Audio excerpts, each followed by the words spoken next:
लठ्ठपणा म्हणजे शरीरात चरबीचं प्रमाण जास्त होणं आणि त्याचा शरीराच्या कार्यक्षमतेवर आणि आरोग्यावर गंभीर आणि नकारात्मक परिणाम होणं. BMI म्हणजेच बॉडी मास इंडेक्स 30पेक्षा जास्त असेल तर व्यक्तीला लठ्ठपणाची समस्या मानली जाते. आज लठ्ठपणा ही एक जागतिक आरोग्य समस्या बनली आहे आणि लठ्ठपणामुळे शरीरावर होणारे परिणाम खूप धोकादायक आहेत. लठ्ठपणामुळे हृदयाचे आजार होतात, जसं की शरीरात जास्त चरबी असल्यामुळे रक्तवाहिन्या अरुंद होतात आणि कोलेस्ट्रॉल वाढतं आणि चांगलं कोलेस्ट्रॉल कमी होतं.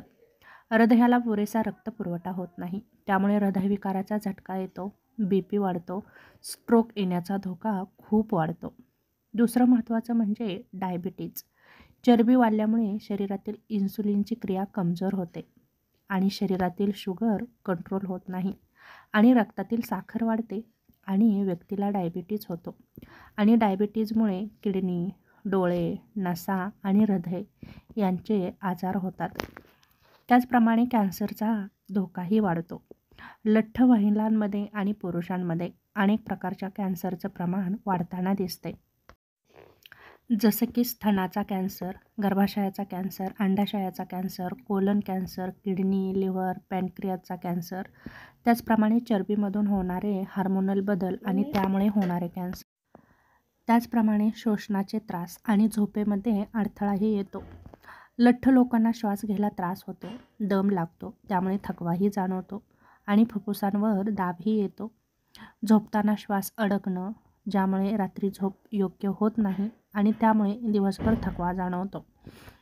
त्याचप्रमाणे सांधे आणि हाडांचे आजारही होतात. जास्त वजनामुळे गुडघे, कंबर, पाठीच्या मणक्यावर जास्त भार येतो, त्यामुळे गुडघेदुखी, पाठीच्या मणक्यामध्ये दुखणं यासारख्या वेदना सुरू होतात.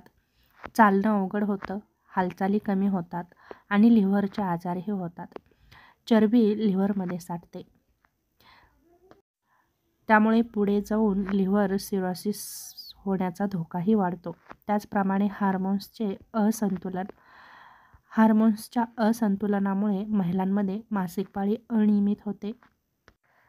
त्याचप्रमाणे PCOS किंवा PCODची समस्या वाढते, गर्भधारणा होत नाही. पुरुषांमध्ये टेस्टोस्टेरॉन कमी होतं, लैंगिक क्षमता कमी होते. त्याचप्रमाणे मेंदूवरही वाईट परिणाम होतात, जसं की स्मरणशक्ती कमी होते. डिमेन्शिया, अल्झायमरसारखा धोकाही वाढण्याचा जास्त संभव असतो. त्यामुळे लठ्ठपणा कमी करणं कधीही चांगलं आणि लठ्ठपणा वाढू नये यासाठी नेहमी सतर्क राहणं त्याहून चांगलं आहे. त्याचप्रमाणे मूडही बदलतात, तणाव राहतो, डिप्रेशन वाढतं, किडनीचे आजार होतात. लठ्ठपणामुळे डायबिटीज आणि BP वाढतो, ज्यामुळे किडनी कमजोर होते आणि किडनीची फेल्युअरची शक्यता दुप्पट वाढते. त्याचप्रमाणे रोगप्रतिकारशक्ती कमी होते, शरीर सहज इन्फेक्शनला बळी पडतं आणि आपल्या शरीरावर झालेल्या जखमा लवकर बऱ्याही होत नाहीत. सर्दी, ताप, थकवा वारंवार होतो. लठ्ठपणामुळे झालेली मानसिक आणि सामाजिक समस्या. यामुळे समाजामध्ये वावरत असताना आत्मविश्वास कमी होतो, डिप्रेशन येतं, चिंता वाढते, नोकरी व्यवसायामध्ये मर्यादा येतात, एकटेपणा जाणवतो, तणाव वाढतो. समाजामध्ये गेल्यानंतर आपल्याला अपराधीपणाची भावना वाढते. तेव्हा लठ्ठपणा टाळण्यासाठी तुम्ही दररोज 30 ते 45 मिनिटे व्यायाम केला पाहिजे. साखर, तळलेले पदार्थ, जंक फूड, मैदा बंद केला पाहिजे. भरपूर पाणी, फळे, सलाड, भाज्या खाल्ल्या पाहिजेत. त्याचप्रमाणे रात्री खूप उशिरा जेवण करणं टाळलं पाहिजे. ताण कमी केला पाहिजे. पुरेशी झोप घेतली पाहिजे. लठ्ठपणा हा फक्त दिसण्याचा प्रश्न नाही, तर संपूर्ण शरीरावर परिणाम करणारी गंभीर समस्या आहे.